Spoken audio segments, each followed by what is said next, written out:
Broadcasting live and around the world. From Cabana One, the only podcast that's all ball bearings. Your ultimate source for everything Fletch. Moon River. Whew. Thank you, Doc. You ever serve time? Laker Jim and his beat reporters will stop at nothing to make sure Fletch lives forever.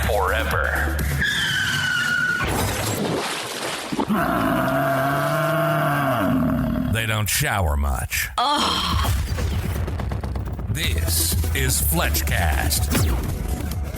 Thank you, Sammy. You're not going to sing for us, are you? Welcome to episode 4 of FletchCast.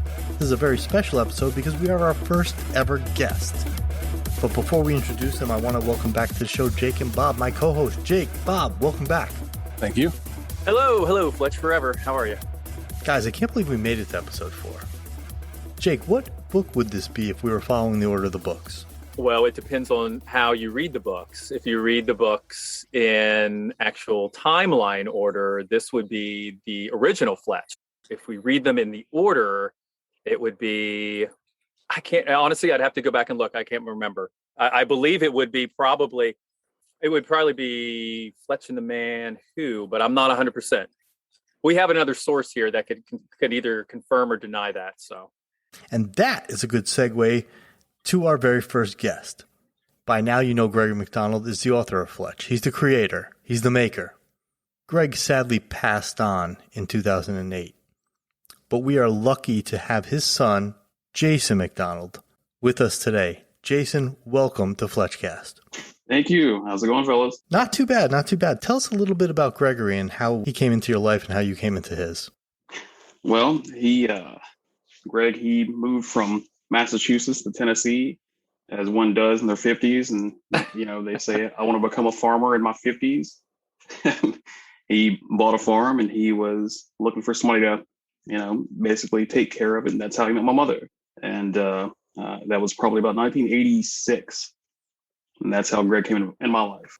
So Fletch had just come out in the movies. Yeah, I guess very recently, yeah. Do you remember that being a big deal in the house, or were you sort of unaware? How old were you at the time? Because you were young, right? Yeah, I was very young. I remember the conversations about it. It's just like, oh, he's that's Gregory Mcdonald. He wrote that. And it's like, okay, So it wasn't a thing, it was more about, where we're moving in to his farm kind of thing, more than it was about, any of his work or anything like that. You hear all the time about celebrities and their kids, and to the kids, they're just mom and dad. They're not celebrities at all. Exactly. It's just in the background, because at the same time, he's also working on other projects. He has a lot of books going, and he's, he keeps writing through the 90s.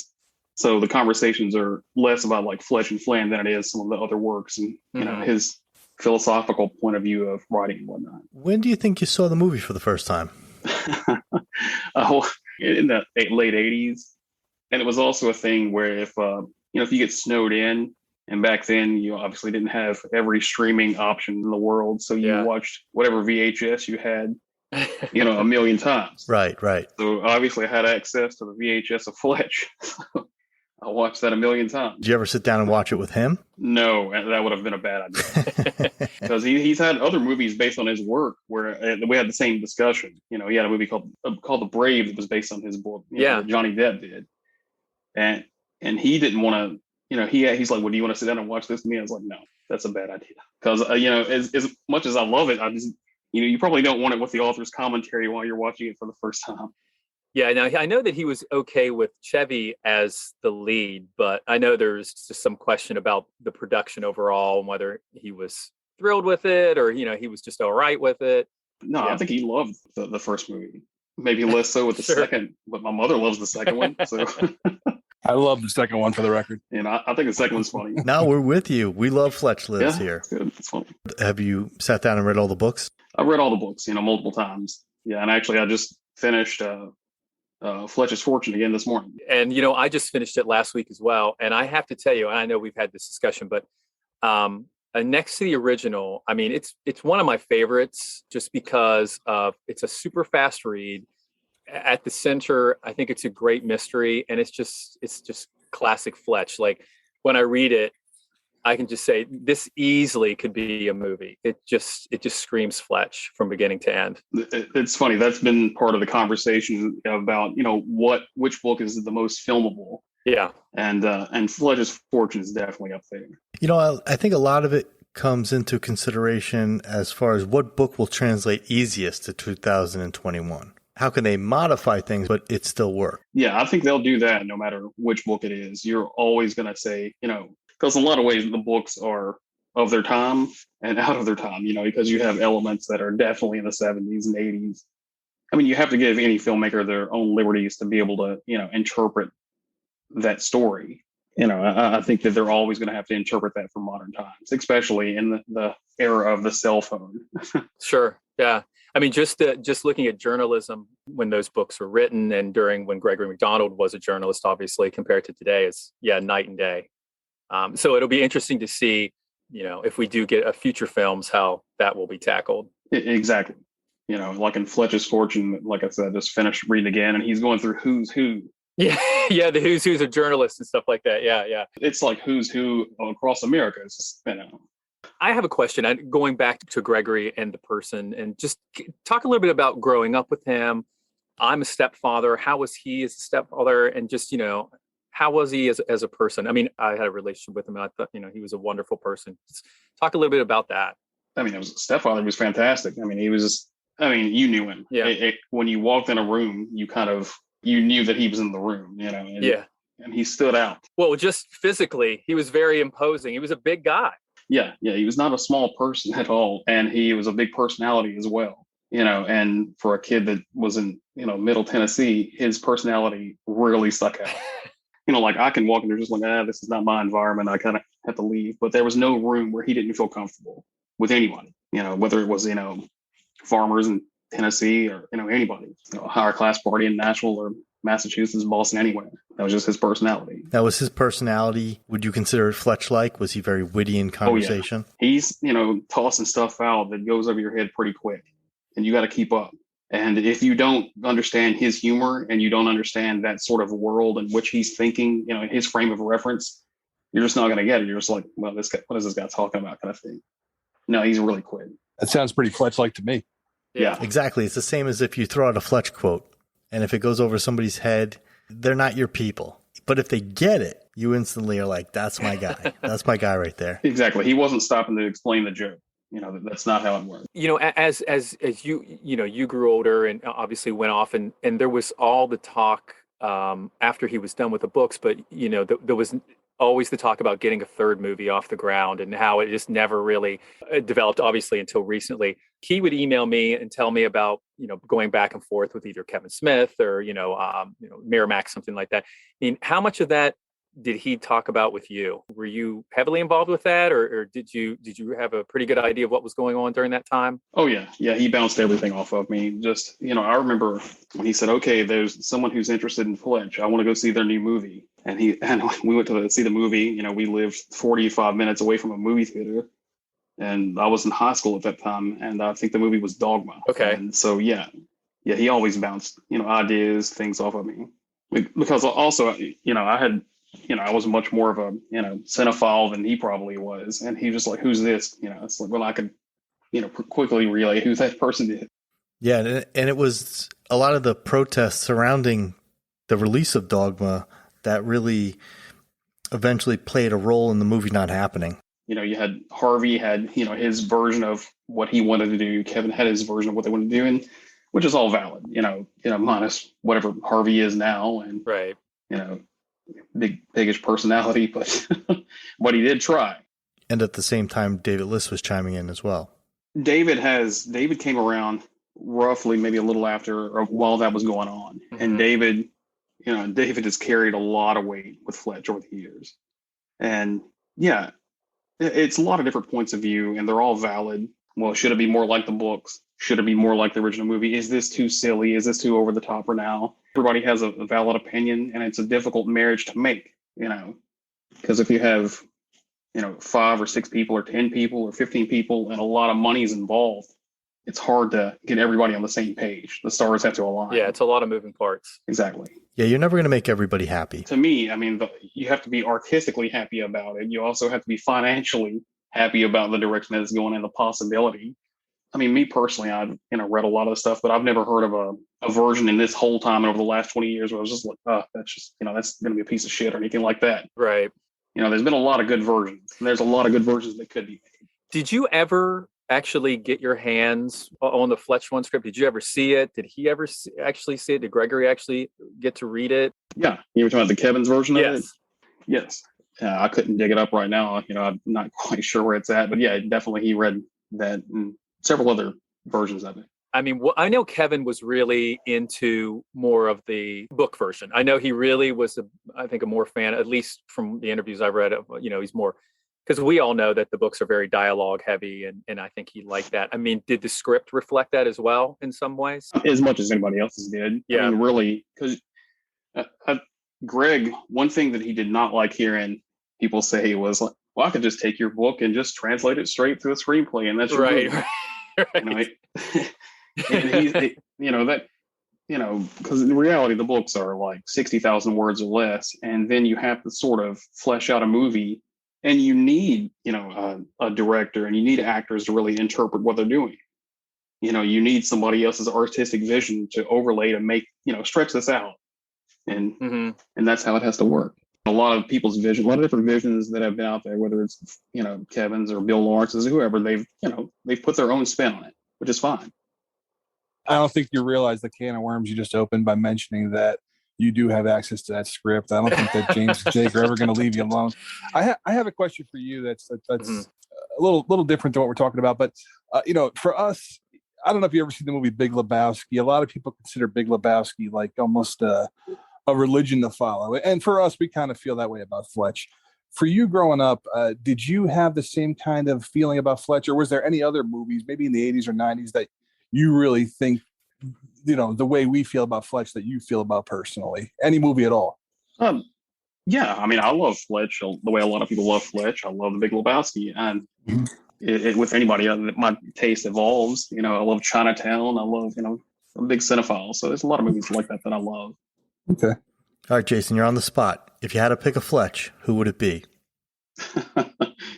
John Hamm. Good answer. Nice. Good Very answer. nice. And one thing I actually love about John Hamm is how important it was to not only have the McDonald family blessing, but to have the family on board with what they're trying to do with Fletch. They couldn't. I mean, that was the question beforehand, because we were thinking about, because we were talking about a series. We're talking, after this long, you try to think, like, how can this happen? And Bill Block had mentioned John's interest. And I was like, well, if John Hamm is interested, I'm open to, doing a, interpretive dance version of Fletch. I love John Hamm. Do you have the writing bug in you? Do you want to maybe be involved in any future projects if you could be? Here and there. It's not, I don't have the talent of Greg, obviously. So not on that level.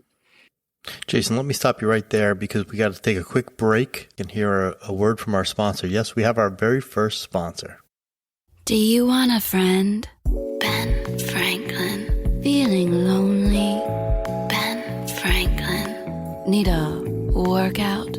Ben Franklin. Call us today at 1-900-FRIEND. Your place or mine. The Ben Franklin Service. A service company that has everything you desire. So let me ask you again. Do you want a friend? Ben Franklin. And let me just tell you, Ben Franklin Friend Service is a service I use. When I was starting this podcast out, I thought to myself, I got to find some co-hosts. I went on Ben Franklin Friend Service. And that's how I found Jake and Bob. And the rest is history. I hope you don't mind. I kept this profile active just in case this podcast doesn't work out. Quiet down, boy. Ben Franklin, when you need a friend.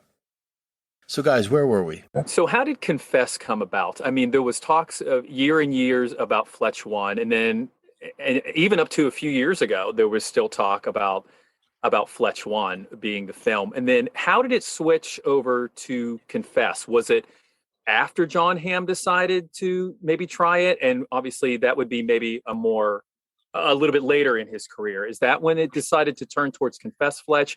What made you guys decide on Confess Fletch, maybe compared to maybe some of the other books? Well, I think the whole time they were thinking Fletch Won, Right.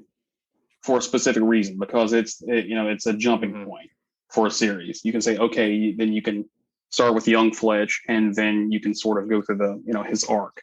Obviously, this is in their ballpark to choose. They have all the books to choose from, and they chose Confess Fletch because it is more a genuine follow up to the original film. And it is the sequel, and slightly more age appropriate for John Hamm too. Yeah. I mean, you could do a version of Fletch Won with probably any actor. Like I say, you can interpret the story to be what it is. It doesn't have to necessarily say, okay, it has to be a rookie reporter. It can be a lot of different things. Like if you've ever read the Bourne series, the Bourne Identity, it's nothing like the books or anything like that. Yeah, it's just the character basically. Exactly. And it's sort of something that I've been hoping for a while. Well, and it is great, and it's the only sequel, as I've said, that won an Edgar too. I mean, so it was just as good as the original. How much do you know? I mean, obviously you've read the script, you've read Confess script. I would assume you have. How do you think it compares to your book? Are you happy with it? Are you happy with the way it turned out? Yeah, I am absolutely, and I can't wait to see it. Yeah, I think it's faithful to the people who like the books. I think it has enough there for the people who originally, that like the original movie, and I like the idea, what Greg Mcdonald is going to do, and I like the idea of what John Hamm's going to add to it. So yeah, I'm pretty excited about it. Oh, obviously we can't wait. Jason, give us a little something about Greg. Give me something that he's passed along to you that you carry with you to this day. Give us a Greg story or something that really embodies the person he was. Any life advice that maybe stuck with you? Endless. I mean, he would constantly say, press forward relentlessly, because you're going to, face things in life. And the best that you can do is just keep pressing forward and, do your absolute best that you can. Don't be afraid to try new things, because he obviously wasn't. He believed in, maybe it's a outdated notion of the Renaissance man, and he wholly believed in that, just learning lots of different things.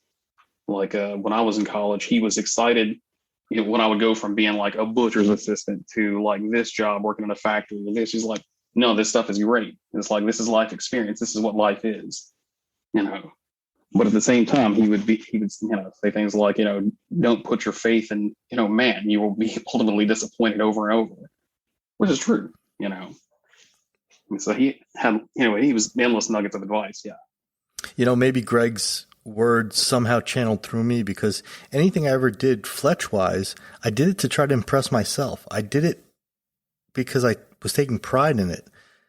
I thought, what would somebody on the other end want to see if that person was me? Exactly. Your worst experience that you're having is still a life experience, and understanding that at the time. He signed one of my books, Press Forward Relentlessly, and that has always stuck with me. I always look at that. It's nice that's something that he carried on to you and stuff. That's great. When I think about Fletch and Flynn to him, I don't think about like the characters or this. I think of more. What is interesting to him is probably just the unraveling, seeing the point A to point B, and how the knot gets untangled along the way, which is the most interesting part for him. If you've read all the Fletch books, then you can see that Fletch starts in, LA, ends in Tennessee, and every other book is in a, sometimes different, continent. I think if he would have kept Fletch in LA, or he tried to keep Fletch in Boston, I think he would have been bored to death. The best sequels are when you love a character and you put them in new, different situations. And I think he was so great at that. It's just, and then surrounding this Fletch with all of these unique characters like Flynn, in situations like that. Has anybody ever approached you guys? Because I know, like, for some of these authors that have passed, and but their books and characters live on. Have you guys ever been approached saying, "Hey, we would love to have like a ghostwriter continue the Fletch series"? I mean, I assume that has happened with you as well. Yeah, yeah, and At this point, it's a hard pass. I mean, I remember having that conversation with Greg once upon a time, and he didn't want it. And since he didn't want it, obviously I can't, override what he wished at that point in time. Sure. I mean, it doesn't mean I don't wish that I had, 10 other Fletch books to read, but at this point in time, I don't think that's going to be the case. Do you think your father had a favorite of all the books he wrote? And do you have a favorite of all the books he wrote? Of all of his books, probably his first book. It has a terrible title, and I've talked to him about this before. It's called A Running Scared, and he wrote it while he was at Harvard. And that might be my favorite book. And he has a few books that he calls his posthumous books, where they're just really, really dark books. And that's one of those where the subject matter is really, really dark. And this does not end on a light tone. And you don't necessarily feel good when this is done. The Brave's like that too. The Brave is pitch black. I mean, it is just really dark. And you mentioned earlier about the Brave, and I know it was never released in the U.S. And I know Johnny Depp was in it. Was Marlon Brando in it too? Was Brando was in it. Iggy Pop did the soundtrack. And would you believe I've never seen it? Really? So you haven't? I have a copy of it. I mean, and I've never watched it. Because I know how it was kind of bittersweet how everything came about, and I've never forced myself to sit down and watch it because I know the book obviously really well, but I've never watched the movie. Mm-hmm. If Johnny Depp decides to, and I think it would be his decision whether he wanted to do it or not. But if he decided to release it, globally, I might watch it at that point. But did he ever see it? Did Greg ever see it? Yes, I know he did. And what was his reaction? Do you know? Lukewarm. Oh, okay. Okay. So, Jason, you made sure that the Fletch legacy lived on. You named your son after a Fletch character. I did. My son is a 5-year-old son named Flynn. Is that something you had in mind for a while? No. I think we're just trying to think of, I don't have a consistent family name to pass along. It's like the closest thing I can get is, one of Greg's characters. I love the character Flynn. And Flynn McDonald, that's a pretty good ring. That's a great name.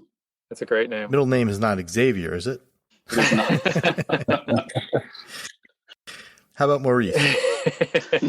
No. So, hey, back to I know we're just kind of going all over, but back to Confess Fletch in the current production and talking about Flynn. So Flynn is a huge character in the book. He is not in the current movie because of the possibility of getting his own spinoff or his own series. Could you talk a little bit about that? That was a conversation, maybe two. I don't remember exactly how it went down, but it wasn't a very lengthy conversation. But the gist of it was, at the same time, we're trying to, David Liss is, trying to get Fletch made. He's also trying to get Flynn made, sort of as a series. And we gave Miramax the opportunity. It's just like, okay, it's just like, if you want to do this, then, because once they make that, they essentially own the Flynn books as well. Yeah. So that's the decision that has to be made on their part. And I would have been happy to have, Flynn in those books or in then the next movie but I think they just felt just like, okay, we can write around this and make it happen all the same. But I would still love to see a Flynn series. Do you think by them not having him in the movie that they've sort of missed the opportunity to have Fletch along with Flynn in a series? Yeah, I think that's an obvious yes, that you're missing an opportunity for those two to be together. But it's also such an entanglement. Once you entangle those two characters, disentangling them would be very difficult. Unfortunately, legally, that'd be hard to, because there are characters from the original movie that you still have to tread water when you're dealing with, a lot of the characters from the original movie going forward, because, Universal owns those characters. Mm-hmm. And you just have to be, sensitive to, what people own and what you don't own. I read a rumor that, so we have John Hamm's in it, obviously, and I believe his Madman co-star is in it as well, right? Is it John Slattery? Is he playing the Jack Saunders character, or is he playing the Frank character, or do you know? So how is that working? If you don't see it on IMDb, I don't know that I'm going to be able to spill it here. I think this would be the place to want to spill it, wouldn't it? Yeah. Could we have some breaking news here, or an exclusive here? Wait, let me get the breaking news sound. I'll let you guys discover that online before I get my hand slapped. Because I know Jackson confessed Fletch. If they do another one, if they do Fortune, which I think would be a perfect sequel because it's the book sequel, and it would work perfectly. I mean, I know he does show up briefly in the book as well in Fletch's Fortune. So I was just curious, but I know Frank's such an iconic character. So yeah, and more familiar. Yeah, more familiar. We're thinking Frank. At least I'm thinking Frank. We'll never know. Not till next year. Okay, I know this is a question you might not be able to answer. We've seen some stills of John Hamm in a Lakers hat. That is obviously a callback to the movie and not the books, because nowhere in the books did they really say that Fletch was a Lakers fan. Do you know, or can you diverge any other maybe references that we might see to the old movies? Aside from the characters that are, naturally tied in, I can't think of anything offhand. There's been, obviously different versions of the script that have been around. Yeah. But I don't remember offhand any specific references. And again, you can tie it into the book, but that's one of those things where you have to tread lightly on what Universal owns, as opposed to what you're making going forward. Right, because we don't know if the classic Fletch theme would be used or anything like that. I think this might already be on IMDb, where they already have like a person doing the music in there. But how much, if they're going to have, the Faltermeyer theme or anything like that, I don't know that. Mm-hmm. And I'm not sure if they know that yet. Oh, that would give Fletch fans goosebumps as soon as we heard it. Oh, that people would lose their minds. Yeah. Yeah. I would be honestly surprised if that wasn't in some way, tied into it. Because if you hear like the Bond theme, it's Bond, and it's sort of at this point, in my mind at least, like that's the character's theme.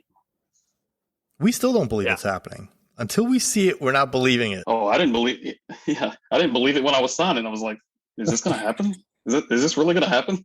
Well, Jason, how much of a disappointment factor was there when Fletch Won was so heavily rumored to be off the ground and going, and then didn't take off for you? Yeah, how close was it? Really, how close was it to getting green lighted? It depends. There's been so many different versions of that it's hard to really trace back to which disappointment. I think we're talking about the Kevin Smith version. Yeah, a lot of that was going down with the Kevin Smith ones when I was still young and Greg was still alive at that point. So in the struggle, to get it going forward and trying to get everybody on the same page took so long that it's less about like one initial, it didn't happen, than is it happening? I don't know, so yeah, and that's been sort of the part, where you're not really sure if it's going forward, if it's stopping. Do you have time to do it? Because a lot of it is also you have a certain amount of time. Once you sign off and say, okay, we're going to do this, the director has his certain amount of time. If there's an actor that they're interested in, they have that certain amount of time. And then you're just trying to constantly fit those, pegs in the right hole. And, when things just consistently don't line up, then you kind of see, the end coming a bit ahead. The Scrubs version was close, right? Bill Lawrence, yeah. As close as any, I guess. And, I have a lot of respect for Bill Lawrence. I like his version. After Greg passed, he emailed, and I have a lot of respect for him. And I think his version would have been a great version. I do. I think, like I said before, was his version truer to the book or truer to the Chevy style? I would say it's very much a Bill Lawrence style. Yeah, Chevy is Chevy. It's hard to replicate. What Chevy is, and because I was actually watching some of Fletch earlier, and just trying to get some of these things back in my mind, and you just see there's just these gestures and things that he does that are so ingrained in what he does. Going back to like National Lampoon, and just uniquely him. But I would say what I read from Bill Lawrence was uniquely Bill Lawrence. I've read that David List really wanted Ryan Reynolds to be Fletch, and I think that would have been the closest attempt to the Chevy Chase version of the character. I don't mean to speak for David, but I think David could have envisioned a lot of different people. And I don't think I ever heard a name where I was just like, oh, it's a terrible idea. Because people are pitching names that you can sort of easily set inside your mind of a character that already exists. So, nobody ever said, well, give me an actor or anybody like that, where I was just like, oh, sounds, fucking awful or anything like that. Chris Rock Fletch would have been interesting. Somebody, we've heard David Bowie. We've heard.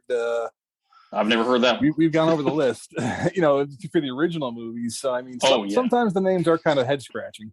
Oh, yeah. Well, at one time, Greg asked me, he's like, you would be a good Fletch. And I was like, yeah, that never happened. There's a little Fletch in all of us. And he was like, email David List, send a couple pictures and email David List. I was like, okay, this was like 15 years ago or something like that. So I emailed David List and his response was, thanks. That's all I heard. Hey, at least you got a thanks. All you're trying to do is get your name in the pool. I think that's what any actor wants to do. That was funny. Which is, that goes for big name actors, actors that you hear regularly. All you're just trying to do is just get your name. I'm glad to hear that you're, endorsing and in support of John Hamm, because I do think that he's going to pull it off very well. Hamm, I've loved John Hamm since, Mad Men. And as soon as his name came up, I was like, why didn't somebody think of this 10 years ago? This would have saved us a lot of grief. On an earlier podcast, I watched him on Curb, the episode he was so great on that. And that officially sold me. I just thought he was hilarious on that episode. Yeah. I think he has the right chops with the right, comedic talent. You saw in Bridesmaid, you've seen what he can do in Mad Men. He can flow back and forth pretty easily. So, it wasn't a stretch at all. His name was said. Yeah, it was. Still can't wait. I still can't believe it's happening. And the fact that they shot in Rome for a couple of days, I know that they ended the production in Rome. And obviously, if you read the Confess Fletch book, that's where Fletch was. That's where his fiance is, and that's the whole reason why he's in Boston to begin with, is because of his fiance and her family. But so I was really impressed that they actually did some shooting in Italy. Me too. I was like, sounds like a nice vacation. Shoot for a day in Italy. But you never actually got a chance to get on set, though, right? I know you're busy. No, I'm not so busy. We're not going to the set. Were you asked? Yeah. You should have just asked David to do it. No, I talked to John's manager. She sent me an invite. But once the ball gets rolling, you have a very set schedule. It's just like you're trying to keep everything tied to this, and with the pandemic and everything. And I live in Tennessee, which is obviously a hot belt for the pandemic right now. So It just never happened. But that's fine. I'm not making the movie any better or any worse by not being paid. Well, Jason, are you going to stick around a little bit? Do you got some time? Sure, I got a few minutes. I'll let you know if you want to, just until the Titans game starts. Oh, okay. All right, then. Jason McDonald's going to join us in the records room. Bud and Willy coming up next. Dr. Rosen. How's the records room? Dr. Rosenstein to oncology. The records room. This week's FletchCast character spotlight is Bud and Willy. Dr. Rosenbaum to neurology. B1 access granted. Welcome, Dr. Rosen. We're going to jump into the records room like we do every week and pull the files on some characters. And today we are going to break down Bud and Willy from Boyd Aviation. Probably one of the most classic scenes, and it actually was a request from Jason that we cover these guys. Bud, of course, played by Burton Gilliam. Everybody probably recognizes from Blazing Saddles. And Willy was played by Bo Starr, probably most known for the Halloween movies. But I actually remember him from he's Chainsaw's dad in Summer School. Wow, that just blew my mind. Yeah. Yeah, I didn't know that either. Well, yeah, this is a great, like you said, this is a great scene, though. The best. I would argue that this is the scene that is the most quoted for Fletch fans. Right. Because every single line spoken in this scene is heavily quoted by Fletch fans. And not just ball bearings. I mean, stunt flying. Every line in the scene. Yes. Oh, yes. absolutely. I mean, it's my favorite. I was telling Jake, my favorite, the stunt flying is my favorite line. Absolutely, mine too. But also that look. that look. You don't say nothing. Yeah, he just gives him that look. You know he's got that look. And the fact that G. Gordon loves the shape of the wing, things like that are just the little nuances are so funny to a Fletch fan. Now this scene did not take place in the book. This was a scene that was just made for the movie. This scene sort of in the book takes place. Now, number one, it's Colin's aviation in the book. It's not Boyd aviation. So Fletch at some point is talking to Collins, who is Stanwyck's father-in-law. And this sort of information, I think, is sort of like revealed through that conversation with him. Right, Jake? Yeah. But I'm just curious. I mean, Jason, did Greg ever mention this scene or, I mean, at all? Or I'm just curious. Mention it? No, but I probably quoted the scene to him 1,000 times. Good. What was his reaction? Well, I mean, there were so many lines that I could quote to him that he wouldn't remember that they all came from Fletch. So it's like if Greg said, "Okay, I got to go to Paris for a signing this weekend," I was like, "You gonna be up there doing some stunt flying or something?" Yeah. So yeah, I would drop lots of Fletch quotes on him like that. Yeah. But I always kid him about it. I say, "What are you doing up there? You doing some stunt flying or something?" What's he say? Well, he don't say nothing. He just gives me that look. He's got that look. Yeah, he don't say nothing. He just gives him that look. Well, sure, he's the boss. Did he realize just how many people loved the movie and quoted the movie all the time? I mean, did he realize? I mean, just what a cultural icon really that movie is. The status. Kind of. I mean, the internet is obviously not. It wasn't what it was. As what it is now. So you're getting a lot more Fletch stuff. Now than you would then. So, I mean, he kind of knew, and the books obviously, sold really well. So, I would say yes and no. Yeah. Now, although these mechanics were somewhat gullible, they call Fletch on some of the things he says. They're not completely gullible. It doesn't all make sense to them. Yeah, I mean, the Fetzer valve, they can clearly see that he's a little lost. Well, the fact that he goes to the front to check the engine. Tracks.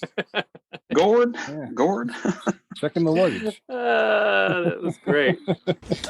Gordo. There it is. Back here? Don't tell me my business, boy. Just checking the luggage. Now, this wasn't in the book, so the whole G. Gordon Liddy character is not something that we saw from the books itself. But again, so brilliant. Whoever decided this was the character and this was this scene, every scene in Fletch ties to something important. There's no wasted motion. There's no wasted scenes in the movie. So it does tie into, then he has to go to Utah, then he has to go. But I mean, honestly, what a brilliant scene it really is. And the dialogue is just perfect. And you're thinking about Chevy. I mean, what we were talking about, what is specifically Chevy? I mean, that when you're watching it, there's no way that, after he wipes his hand on the plane and puts it in the guy's face, that's not in a script. You just know it. It's just, just comedic instincts. There's a lot of great moments that are not dialogue. I mean, just at facial expressions. I mean, when Fletch says the manure truck jackknifed, Bud's face is he's like, ooh, he could picture how disgusting that is, and it's hysterical. Yeah. Bud does a great job kind of emoting in that scene, because even when he says, I love the shape of the wing, you see Bud kind of take a weird, sideways look at the wing, like, how is it any different than any other wing? It is perfectly done. That quote. You're supposed to be here over an hour ago, boy. Well, traffic was murder. One of those manure spreaders jackknifed on the Santa Ana. God awful mess. You should see my shoes.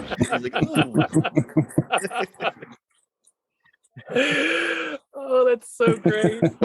One of the funniest things out of that whole scene is not a quote, but it's just the silence when they're just sitting there for just a moment. I mean, it's like a full 2 seconds of just them staring at each other, and when he whistles through his teeth.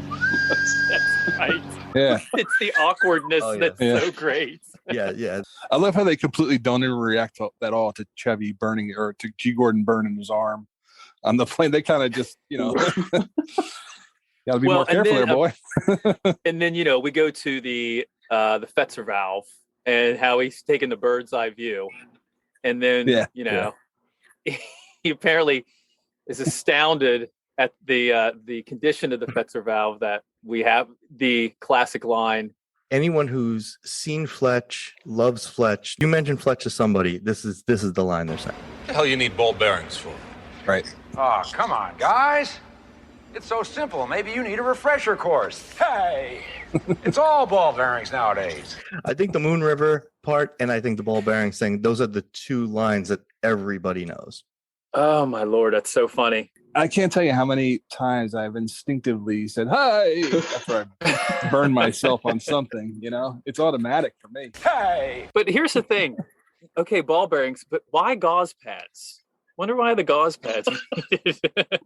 Hey, you need a refresher course, Jake? You got stuff that leaks gauze pads. Now you prepare that Fletcher valve with some 3-in-1 oil and some gauze pads. Those windows, Jake. And I'm going to need about 10 quarts of antifreeze, preferably Prestone. No, don't make that Quaker state. Wash those windows. They've got filth and muck on them. I like how... By the way, those windows could not have been cleaner. They came off the factory's clean window. That's right. Yeah. I mean, how much would we love more of those two? Their own series. But I mean, just more scenes from those guys would have been great. Hey, that brings up a question, Jason. I mean, will we ever see a special edition Fletch DVD with? There was so many deleted scenes. I mean, I know we've seen a few. I know the latest special edition. They kind of talk about it in the little documentary that's included, I think, in the DVD. Will we see maybe that released or re-released with the new movie? I mean, do you know anything about that, or will we ever see that? I don't know. That's one of those questions that if I were you, I would send the complaint to Universal and I would tell them right now. And I would also tell them that there needs to be a Fletch Funko Pop. Yeah.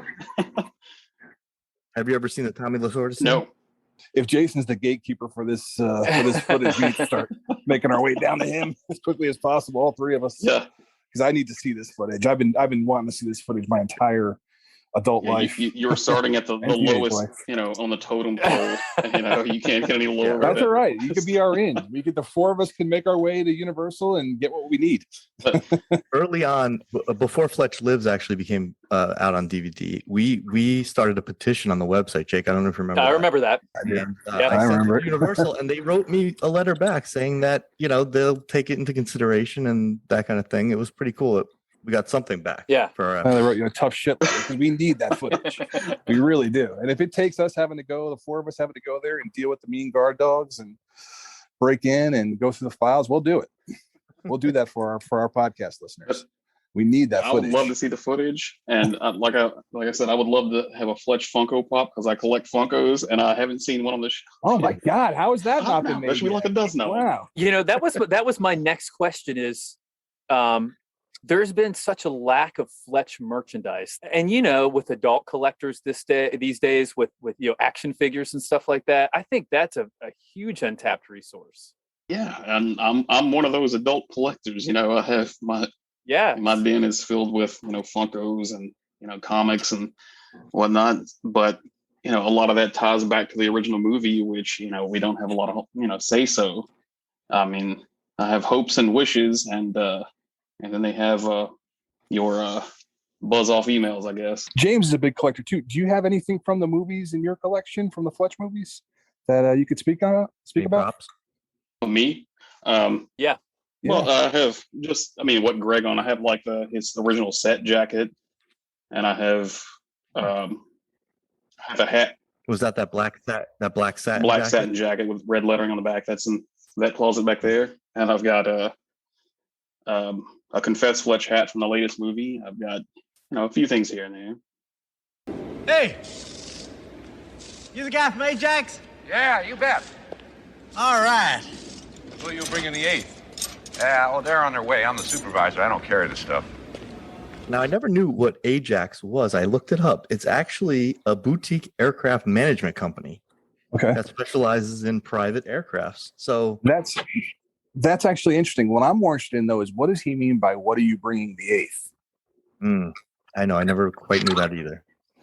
I don't know if that meant like the 8th group of workers, if it has something like if the 8th has something to do with, some sort of something they need to do to fix the plane, if it's like, an actual tool. I don't know what that meant. And I never have known what that meant. It's driven me crazy for many years.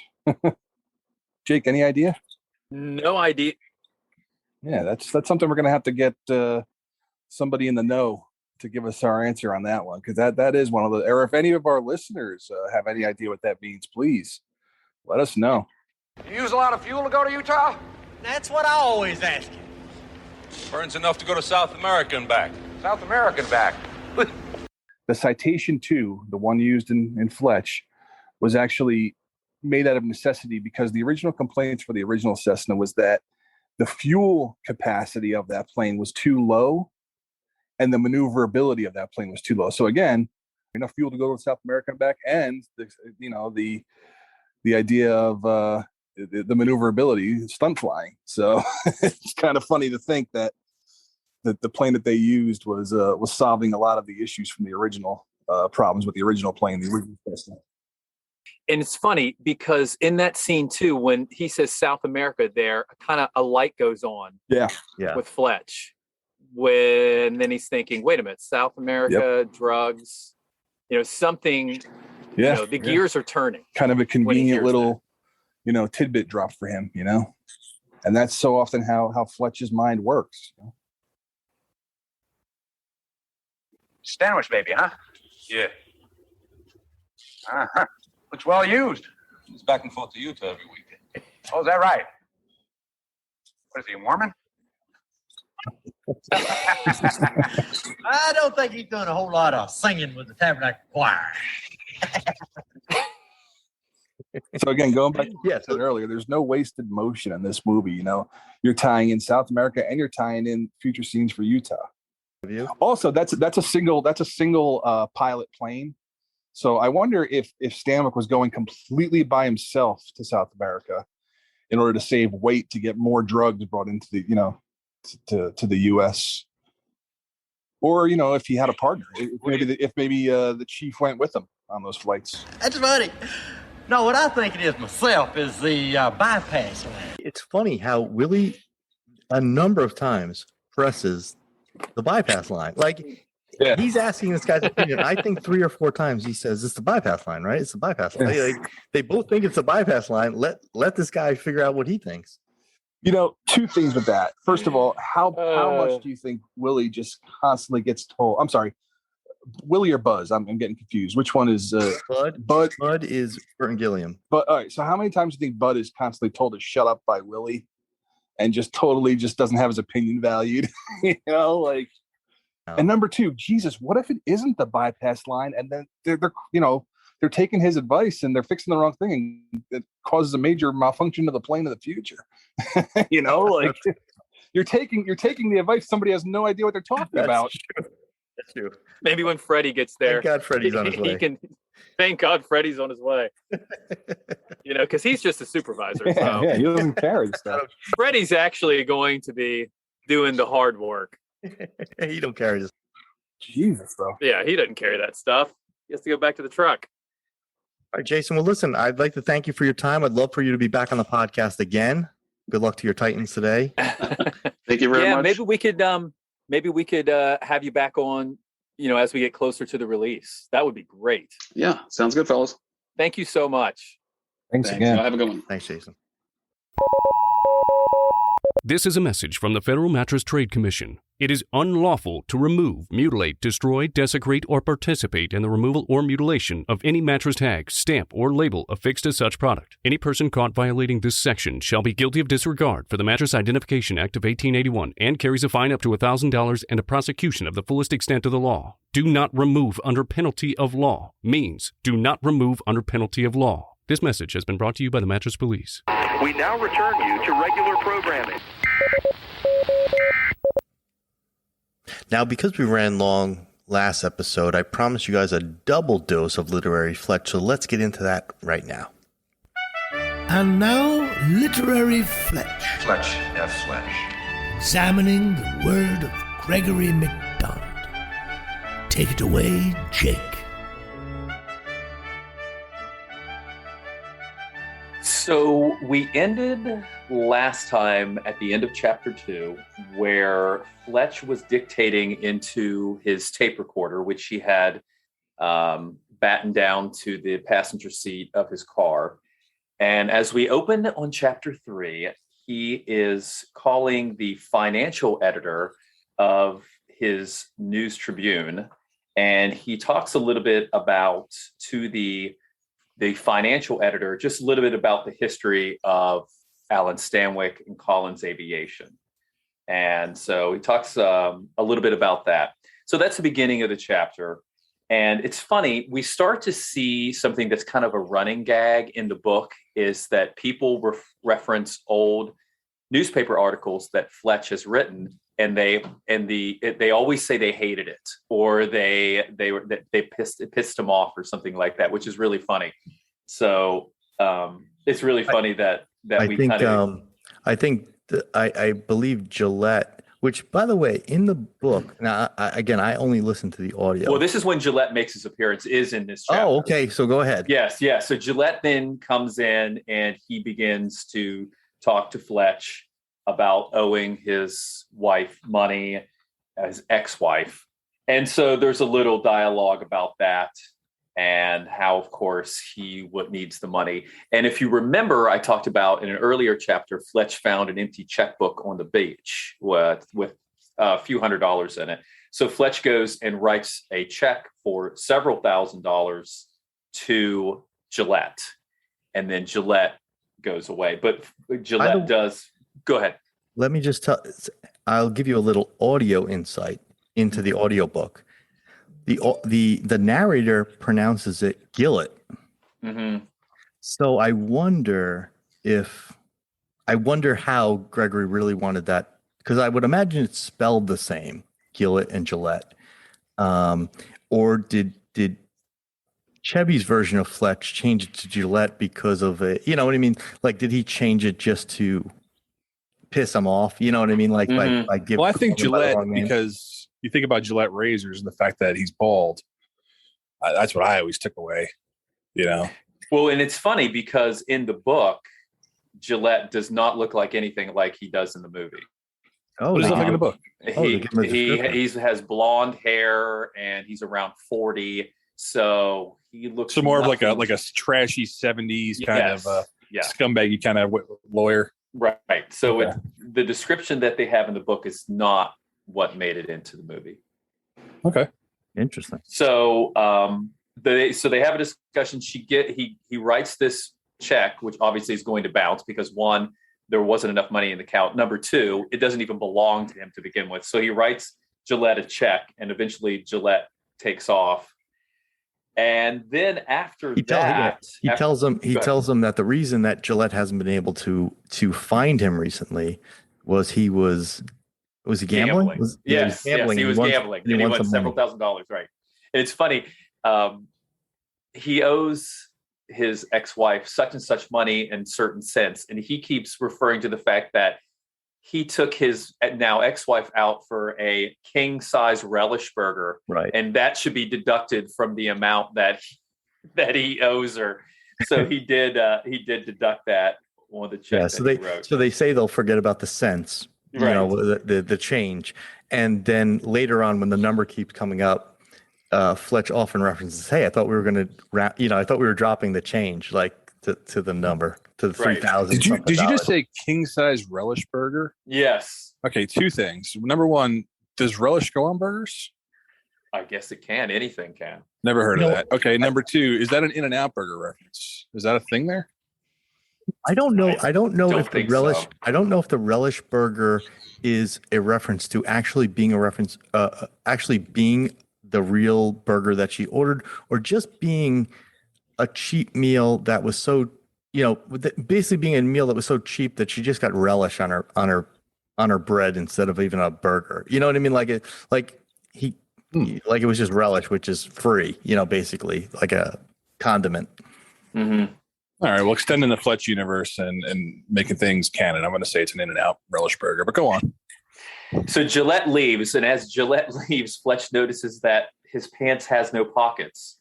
And it says, Fletch noticed that his clothes were weirdly cut. The man had no pockets at all. How did he get around without pockets? That's pretty good. And then again, he references, by the way, Mr. Fletcher, I read your piece in the magazine regarding what you term the unfairness of divorce settlements, alimony in particular. Thank you. I feel obliged to tell you what a stupid and wrong piece that was. Wrong, dead wrong. So again, there's that running theme that no one likes the articles that Fletch writes. So And they're holding it against them. Right. Yeah. So the rest of the chapter is actually what we had talked about a little bit earlier. He calls Collins aviation. He then talks to the doctor, and that pretty much ends that chapter 3. So we actually have two fairly significant character appearances in chapter 3, the doctor and Gillette as well. Right. Now, when he calls Collins aviation again, could you just, I'm sorry, I put you on the spot, but could you tell me again what the general, what's kind of going on in that conversation? He calls Collins aviation, and he talks to his secretary. And he's again referring to that he is writing an article about popular people around town and who their physicians are. She goes and actually asks Stanwyck, and then she comes back in kind of a laughing manner. Alan says, Mr. Stanwyck says it's okay. Got it now. You can have the physician's name, which is Dr. Devlin. Got it. Right. So we go into chapter 4, and chapter 4 actually he calls the library and talks to the chief librarian because he wants some clips about Alan Stanwyck just for further research. And we get the information, Fletch gets the information, and basically then he runs into Clara Snow again. Clara Snow, which we talked about earlier, is basically his immediate boss, the woman who's sleeping with Frank. Fletch then spreads the articles that he got from the library over the desk, and then he goes to dictate some more. So he dictates. And so we learn a little bit more again about Alan Stanwyck, his past, Collins aviation, big wedding in June.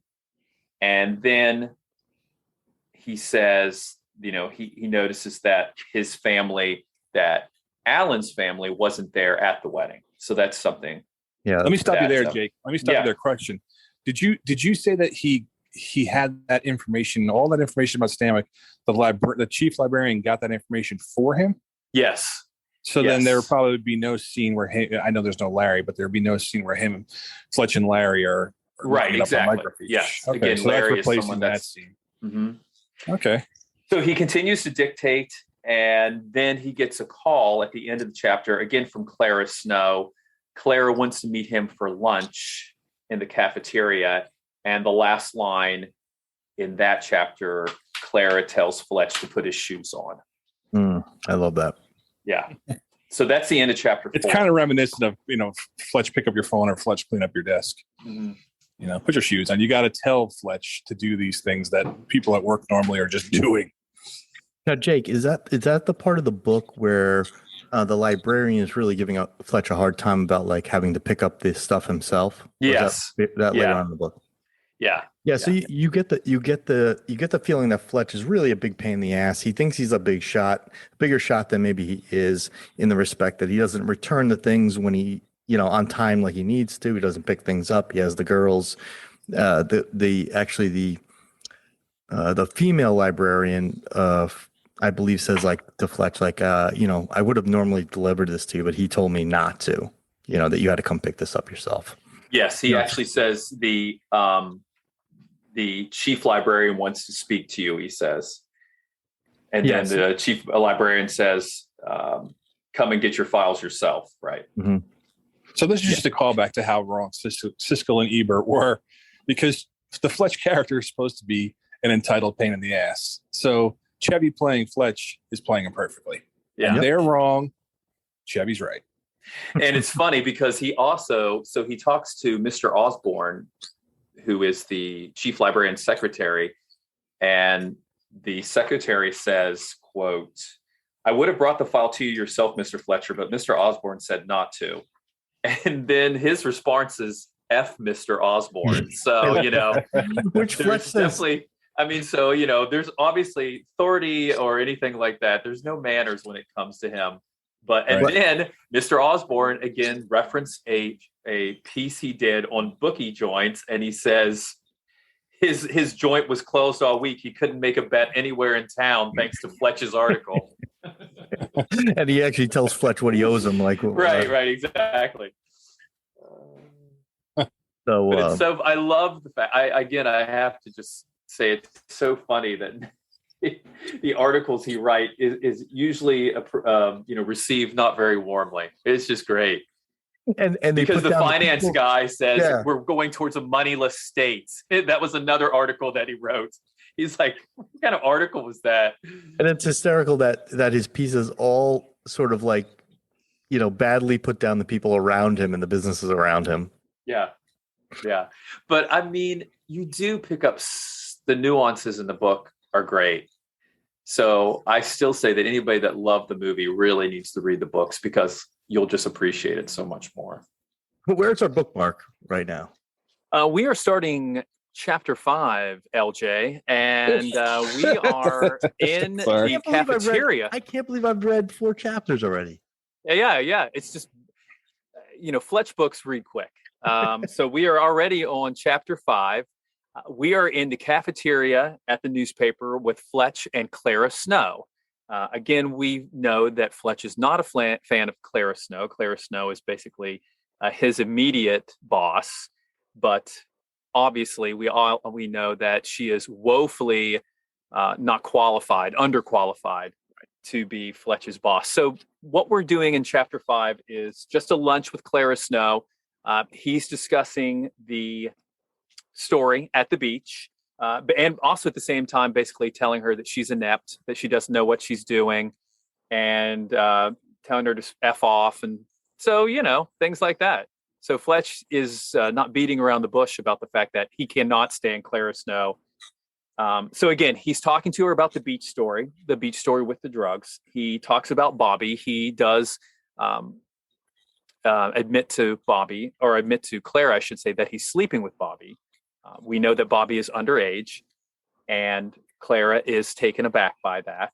He also talks about Montgomery, as we know as Gummy, and he mentions that I never realized Gummy is from Montgomery. Me neither. Yeah, I love that. That's a big break for me. So Montgomery, he does mention that Montgomery is picked up on a regular basis by the police. So we know eventually that from the book and the movie that he is the source. He's bringing the drugs to the beach. Does Montgomery have a last name, or is it Montgomery? Not to my knowledge, no. So he goes on, talks about Fat Sam. He mentions his car. So Fletch drives an MG for those car fans. I had to look it up. I remember in passing hearing about an MG, but it's a little sports car. Then Clara mentions telling the police about Fletch being there on the beach. And Fletch loses it and says, "I'll kill you first if you tell anybody about me being on the beach." So he was irate when she mentions calling the police about Fletch being there, trying to uncover the story. Then she mentions, and this is a theme that goes through the books, again, about his Bronze Star. There's a Marine commander that's been calling the newsroom about getting Fletch his Bronze Star. So, and as we know, like I said, that's a theme that we hear about in many books. I just finished Fletch's Fortune, and it talks about the Bronze Star. Interesting.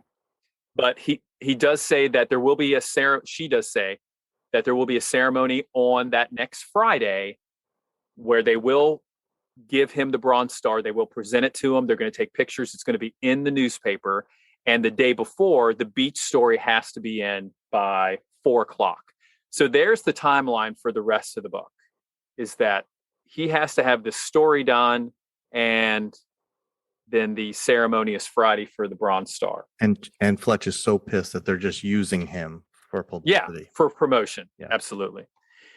And then so that ends chapter 5. Chapter 6 is pretty much just more background on Stanwyck. He's talking to Jack Carradine, who works at the paper. Again, just more background on Stanwyck. He does mention that Stanwyck is heavily insured, which we all know that he has a large insurance policy. He's doing very well. The company's doing well. Now, they do mention that the parents didn't show up. Stanwyck's parents didn't show up for the wedding. And Fletch thought that was interesting, that the parents weren't there. And Marvin and Velma. Yeah, Marvin. So Jack mentions that he's just a Boy Scout.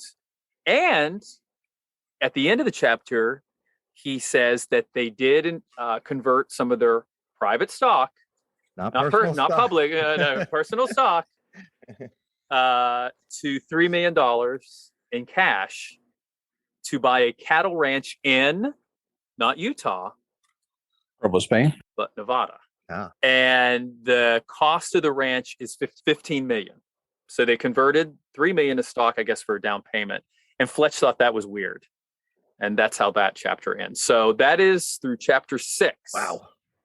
Of Fletch. You just tore through those chapters. Yes. Feel good. But again, I want to end by saying this is the Cliff Notes version. If you really want to enjoy it, buy the book. It's the Jake Notes version. Yes. He gives us all the highlights. He gives us what we need to know. Jake, good job this week. Thank you. So that wraps up episode 4 of FletchCast. I'd like to thank all the listeners. Please do us a favor. Tell one Fletch fan about the podcast. It would help us grow a tremendous amount. Leave us reviews and rate us and rank us and send us praise. We love to hear it. We love to see it. It really makes our day. Follow us on social media, all that fun stuff. Call the FletchCast hotline. It's available 24/7. I'll give you the number. The number is 267-714-6799. And the number is always down below in the description of each podcast. So you can easily scroll down and just click the button, call us up, leave us a voice message, ask us a question, tell us what's on your mind, anything Fletch related, we'll listen to, and we will be doing a special hotline voicemail episode featuring all the fans coming up very soon. I'd like to thank my co-hosts, Jake and Bob. You did a great job today. Also, our guest, Jason McDonald. You were fantastic. Can't wait to have you back on the show again. Now, if I can just figure out a way to do some fancy editing, I think I can catch the last 10 minutes of Dynasty. See ya.